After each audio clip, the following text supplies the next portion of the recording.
Hi everybody, what's up? Sergey here, and these are 6 Python writing hacks in just 140 seconds.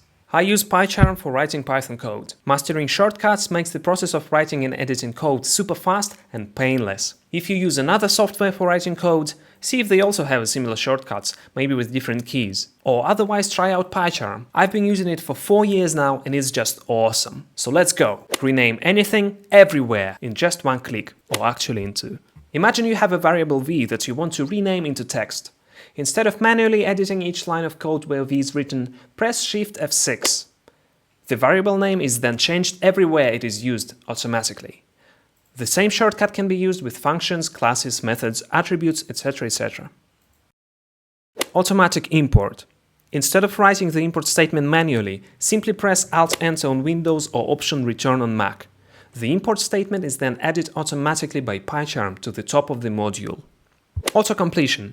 Imagine you know the name of the function that you want to import from another module. Start typing the name of that function and then press Ctrl space 2 times. PyCharm then gives you the options to choose from. After you select the correct option, PyCharm automatically completes the object name and adds an import statement to the top of the module. Navigate to declaration or usage. In order to quickly jump to the place where the function is defined, press Ctrl B on Windows or Command B on Mac.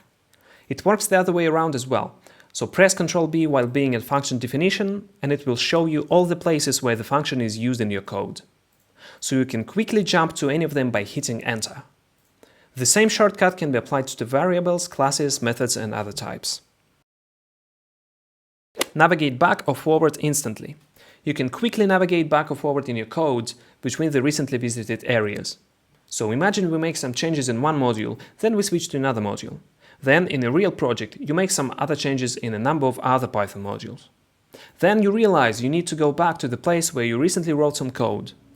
Instead of manually opening that module and scrolling up and down trying to find that location, press Command opening square bracket on Mac or Ctrl Alt Left on Windows. This way you navigate back in your code. You can use the opposite key to navigate forward in your code. Open a recently viewed module. If you need to open a module you recently viewed, don't go to your project tree to find it and double-click it. Press Command E on Mac or Ctrl E on Windows instead. You will immediately see the list of files you recently viewed and you can instantly jump to any of them. That was it! If you liked that video, please subscribe, hit the like button and the notification bell. I will be posting more content on Python related topics. Take care now, see you in the next video, bye!